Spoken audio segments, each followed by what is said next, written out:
Hello everyone, I am friend Rahul and welcome back to another vlog. और भाई जैसा कि अभी आप देख सकते हो कि अपने कैमरा के फ्रेम में लगी हुई है अपग्रेडेड एक्सट्रीम 125R का 2026 वाला वेरिएंट। और भाई फिलहाल ये थंबनेल टाइटल देखकर तो डेफिनेटली समझ गए होंगे मैन कि आज के इस ब्लॉग में हम लोग अपनी एक्सट्रीम में मॉडिफिकेशन एंड ऑल करवाने वाले हैं और लेकिन से वो सारी चीज़ें कराने वाले हैं जिसके लिए आप लोगों ने बहुत सारे कमेंट्स कर रखे हैं ना।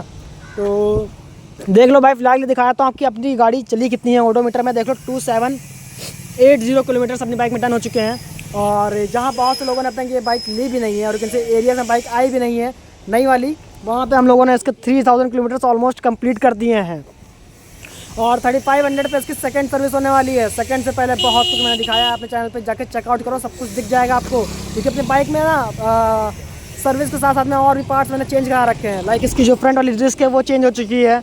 और इस बार जो नंबर आने वाला है वो इसके अलॉय का, क्योंकि इसका अलॉय से अभी भी जो हल्की से जाम वाली जो प्रॉब्लम आ रही थी, इसका जो अलॉय है वो हल्का सा जाम चल रहा है, ठीक है। तो वो जो प्रॉब्लम थी वो अभी भी क्रिएट हो रही है, तो इसलिए उसको चेंज करवाएंगे। बट फिलहाल के लिए आज के इस ब्लॉग में तो कुछ और ही होने वाला है, ठीक है।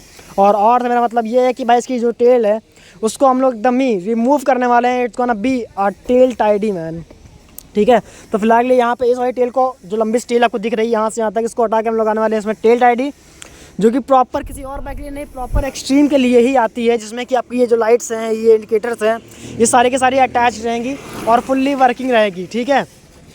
तो ये दोनों पार्ट्स हो गए हैं। इसके अलावा 2-3 चीज़ें और देखिए, जिसमें कि एक होने वाला है इसका वाइज़र, और वाइज़र एक्सट्रीम का नहीं होने वाला है, वो होने वाला है अपाचे 160 4V का, ठीक है। और RTR 160 4V का जो वाइज़र है वो देखने वाले हैं। उसके बाद जो इसका इंजन काउल है, लाइक जो इंजन की केसिंग होती है वो देखने वाले हैं। और उसके बाद जो टेम्पर ग्लास लगने वाला है इसके स्पीडोमीटर पे, ये तो 1 2 3 4 चीज़ें ऐसी हैं जो आज के इस ब्लॉग में मैं चेंज करने वाला हूँ। तो ज़्यादा कुछ नहीं बताएंगे, डायरेक्टली चलते हैं टुवर्ड दिस शॉप। और शॉप है हमारी लाल बाग पे, ठीक है। लाल बाग चलते हैं, वहाँ देखते हैं कि सारी की सारे जो पार्ट्स हम लोग लेने वाले हैं वो कौन सा पार्ट कितना कॉस्ट करने वाला है और उसकी फिटिंग एंड ऑल कैसी होने वाली है ना। सो टाइम को वेस्ट ना करते हुए डायरेक्टली बैठते हैं और स्टार्ट करते हैं अपनी राइड को। सो भाई फिलहाल के लिए हम लोग लाल बाग गए थे। लाल बाग में जो सामान था, मैंने आपको बोला था 3-4 सामान ऐसे हैं जो हम लोग लेने वाले हैं अपने एक्सट्रीम के लिए। बट थिंग इस बाइक की सारा चीज़ें मैं मिल नहीं पाई। जो मैं मिल पाया फिलहाल के लिए वो है ये अपनी ये टेल टाइडी, ठीक है। और जो दूसरी चीज़ है वो है ये, ठीक है। देखो इसको मैंने पुराना ही लिया है, देखो हल्का सा यहाँ पे क्रैक है, ठीक है। तो क्रैक है को थोड़ा सा इग्नोर करना।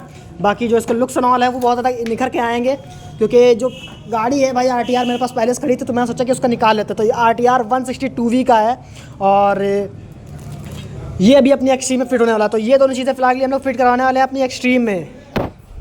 और ये रही अपनी एक्सट्रीम, देखो भाई फिलहाल थोड़ी बहुत खुल चुकी है और वैसे ऑलमोस्ट पूरी खुल चुकी है। जो इसकी वायरिंग एंड ऑल है वो निकल चुकी है यहाँ से, और जो इसकी बैक की टेल थी वो निकल चुकी है। और टेल टाइडी के लिए सबसे पहले हम लोग जुगाड़ बना रहे हैं और यहाँ से सारी इसकी लाइट्स एंड ऑल निकाल रहे हैं, ठीक है। तो देख लो डायरेक्ट फिट होगा, इसके अंदर कुछ भी वायरिंग एंड ऑल हम लोग कट नहीं करने वाले हैं, एकदम सिंपल रहेगा। प्लग एंड प्ले वाला सीन देख लो है। जो वायरिंग इसमें आगे लगी थी वही वायरिंग दोबारा लग जाएगी। और जो इसकी पुरानी वायरिंग है थोड़ी सी लंबी है ना, वो पीछे टेल लंबी थी इसकी, तो उसको अंदर ही कहीं ना कहीं फिक्स कर देंगे। कैसे करेंगे वो भी आपको दिखाएंगे, तो बने रहो वीडियो में। हे भगवान, बड़ा मुश्किल हो गया वायरिंग निकलना है। 3 कितनी, आधा किलो के आसपास, आधा किलो के आसपास। अच्छा 3 वायर इसके अंदर गए हुए थे, एक लाइट का हो गया, 2 इंडिकेटर्स के हो गए। तो भाई देखो तीनों की तीनों जो वायरिंग है वो एक ही में जॉइंट थी पहले, है ना, टेपिंग के थ्रू। और अब उसको निकालने के बाद ही ये निकल पाया, वरना इसका निकलना बहुत ज़्यादा मुश्किल हो रहा था। आपको पहले से लुक सिखा देता हूँ कि विदाउट जो काउल है कैसा लुक आ रहा है अपने एक्सट्रीम का। तो देख लो कुछ ऐसी लग रही है विदाउट काउल, ठीक है। जो कि देखा है तो एक्चुअल में थोड़ा सा स्पोर्टी लुक आ रहा है अभी ऊपर के साइड में, बट नीचे से थोड़ी खाली लग रही है। उसको फुलफिल करने वाले हैं हम लोग। एक बार आपको अपनी एक्सट्रीम की जो टेल है वो खाली कैसी लगती है वो दिखा देते हैं। तो देखो ये है उसका टेल लाइट वाला पार्ट, ये यहाँ से इसके बोल्ट्स एंड ऑल लगते हैं। और ये जो बोल्ट्स हैं चारों के चारों ये यहाँ पे फिक्स हो जाते हैं। देखो है, बहुत सिंपल चीज़ है ना। इसके देखो यहाँ पे बोल्ट्स फिक्स होते हैं और इसके अंदर से देखो वायरिंग जो आने का रास्ता है तो इधर से है, और इधर से वायरिंग जाती है और इधर कपलर में ऐड होती है। तो कुछ ऐसी वायरिंग है अपनी एक्सट्रीम की और ऐसी टेल है इसकी।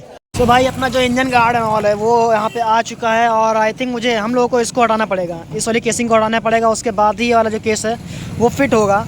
सो चलो पहले इसको हटाते हैं। और यहाँ से भाई सिर्फ और सिर्फ इसको हटाना ही नहीं पड़ेगा, बल्कि इसकी जो फिटिंग है वो डायरेक्ट नहीं है, इसमें आपको पत्तियाँ लगवानी पड़ेंगी। 2 क्लिप्स होती हैं, यहाँ पे एक क्लिप लगेगी, उसके बाद यहाँ से आके अटैच होगी इसके अंदर, ठीक है। तो कुछ इस तरीके से फिट होने वाला है। तो भाई अभी इसकी फिटिंग एंड ऑल चेक हो रही है कि कैसे होगी। और अपने एक्सट्रीम की जो केसिंग है, जो इंजन सॉरी जो एग्जॉस्ट पाइप एग्जॉस्ट का पाइप आया ना, बेंड पाइप आया है, इसकी जो केसिंग है वो देख लो वहाँ पे रखी है, निकल गई है, ठीक है। और उसको निकालने के बाद में अभी इसको फिक्स करके देख रहे हैं कैसे फिक्स होगा या फिर कितना एरिया इनको चाहिए फिक्स करने के लिए, क्योंकि आप देख ही पा रहे हो कि वहाँ पे पत्ती लग रही है। पत्ती जोड़ने का ट्राई कर रहे हैं डायरेक्टली, मीन्स कि यहाँ पे डायरेक्ट फिट नहीं है इसका, है ना, बट फिट करने के लिए थोड़ा सा जुगाड़ ज़रूर लगाना पड़ेगा और फिट ज़रूर हो जाएगा, ये बात तो है। तो जुगाड़ लगा रहे हैं भाई, देखते हैं कैसे फिक्स होता है ये। आप लोग को डेफिनेटली पता चल जाएगा भाई कि इसको लगवाने के लिए क्या क्या करवाना पड़ता है। भाई वहाँ पे इंडिकेटर लग रहा है, ठीक है, तो इंडिकेटर्स ऑन लग रहे हैं अभी अपनी टेल टाइडी में। और देखते हैं भाई कि इंडिकेटर लगने के बाद में जब लाइट्स ऑन लगती हैं उसके बाद ये टेल टाइडी अपने एक्सट्रीम पे कैसी लगने वाली है, जो कि फ़िलहाल लिए ऐसी लग रही है पीछे से, देख लो। भाई साहब कसम से बहुत जुगाड़ लगाना पड़ रहा है इसको बांधने के लिए।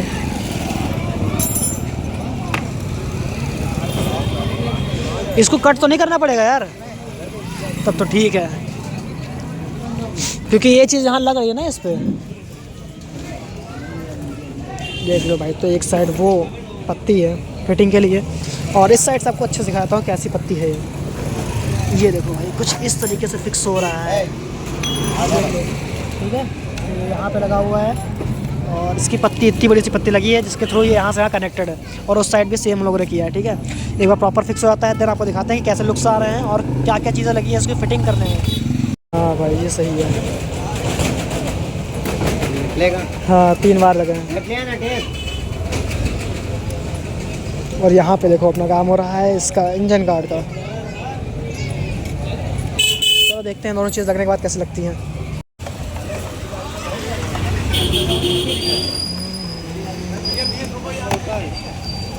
देखो तीसरी घुसा रहा तीसरी,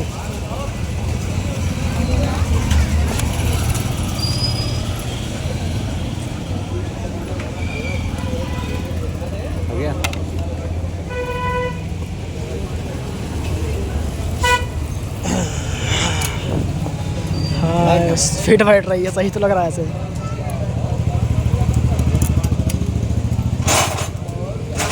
भाई निकले अगले नहीं, ध्यान रखना, पूरी गाड़ी के पैसे दे देंगे। निकल गया तब तो ठीक है।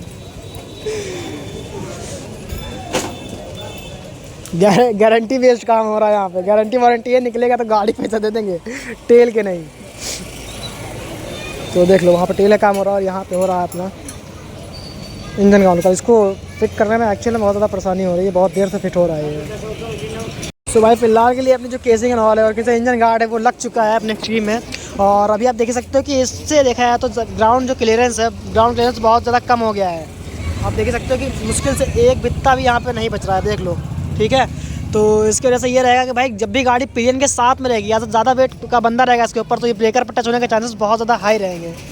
और इस चीज़ को तो भाई मुझे फेस करना ही पड़ेगा डेफिनेटली। 2-4 दिन इसको राइड करते हैं, अच्छे से देखते हैं कि ये कैसा वर्क करता है। अगर इसमें कोई दिक्कत प्रॉब्लम आ रही होगी तो उसको निकाल देंगे, नहीं आ रही होगी तो उसको लगा के चलाएंगे, सिंपल एज दैट, ठीक है। और फिलहाल बता दो मैं कैसी फिटिंग वाली हुई है, तो देख लो यहाँ पे पत्ती लगी है और उस साइड भी सेम इस तरह की पत्ती लगी हुई है जो मैंने आपको स्टार्टिंग बताया था। और इसको चाहे तो हम लोग और अंदर भी कर सकते हैं, ठीक है, बट उसके लिए यहाँ से इसको कट करना पड़ेगा, कुछ और झाम वाम करना पड़ेगा। उतना मैं नहीं कर रहा था क्योंकि मुझे पता है कि मैं इसको टेम्प्रेरी लगा रहा हूँ, परमानेंट इसको नहीं यूज़ करने वाला। परमानेंट के लिए मैं डेफिनेटली भाई एक स्टॉक जो आता है कंपनी की तरफ से वो लगवाऊंगा। बट फिलहाल के लिए RTR का हम लोगों ने ट्राई करके देखा कि अपने एक्सट्रीम में कैसा लग रहा है, और आई होप कि आपको भी समझ में आ गया होगा भाई कि इसके लुक्स एंड ऑल कैसे आ रहे हैं अपने एक्सट्रीम के ऊपर। और एक बार आपको ऐसे करके दिखा देते हैं, तो भाई देख लो यार क्या बात है, वाह। लुक्स में तो डेफिनेटली बहुत ही बड़ा इन्हांसमेंट आपको देखने को मिल रहा है, देख लो है लुक्स के मामले में कसम से। देखो सिनेमैट देखो भाई खाली, वाह सही है। तो इंजन गार्ड बहुत ज़्यादा अच्छा लग रहा है, लेकिन जो ग्राउंड क्लियरेंस है बहुत ज़्यादा, उससे हम लोग को कॉम्प्रोमाइज़ करना पड़ रहा है। सो इसीलिए आई डोंट थिंक सो कि हम लोग इसको लॉन्ग टर्म में यूज़ करने भी वाले हैं। And yes that is it. फिलहाल इस ब्लॉग को एंड कर। तो भाई कुछ ये था ब्लॉग अपनी 2026 वाली हीरो एक्सट्रीम 125R के मॉडिफिकेशन के ऊपर। और आई होप कि आपको डेफिनेटली मज़ा आया होगा भाई आज के इस ब्लॉग में, क्योंकि इस ब्लॉग में मैंने आपको वो दिखाया जो अब तक फिलहाल ही किसी ने दिखाया। और ये चीज़ ऑल दो बात करने अगर एक्सट्रीम की, प्रॉपर एक्सट्रीम की, तो एक्सट्रीम में ये सारी मॉडिफिकेशन हम लोग पहले भी हो चुकी हैं। लाइक इससे जो पहले मॉडल था उसमें बहुत से लोगों ने सब चीज़ें करा रखी हैं। बट 2026 वाली एक्सट्रीम में ये चीज़ें पहली बार हुई हैं, ठीक है। तो यस भाई दैट इज इट। इंस्टाग्राम है डिस्प्ले हो रहा होगा, डायरेक्टली बता रहा हूँ, पॉइंट तो फॉलो करना, और चैनल को सब्सक्राइब नहीं किया तो सोचने की ज़रूरत बिल्कुल नहीं है, सब्सक्राइब डेफिनेटली कर लो। और भी मॉडिफिकेशन होने वाली है अपनी एक्सट्रीम पे, और ब्लॉग में पूरे के पूरे ब्लॉग में दुकान देख ली होगी ना कि कहाँ पे काम सारा हो रहा है, तो डेफिनेटली भाई कभी भी विजिट कर सकते हो, वहाँ तो सिर्फ काम हो रहा है, यहाँ पे पूरी की पूरी गाड़ियाँ मिल रही हैं, ठीक है। तो यस भाई ज़्यादा कुछ बताने की जरूरत नहीं है, देखो नंबर एंड ऑल वहाँ पे लगा हुआ है। चलो एंड करते हैं इस वीडियो को, थैंक्स फॉर वॉचिंग।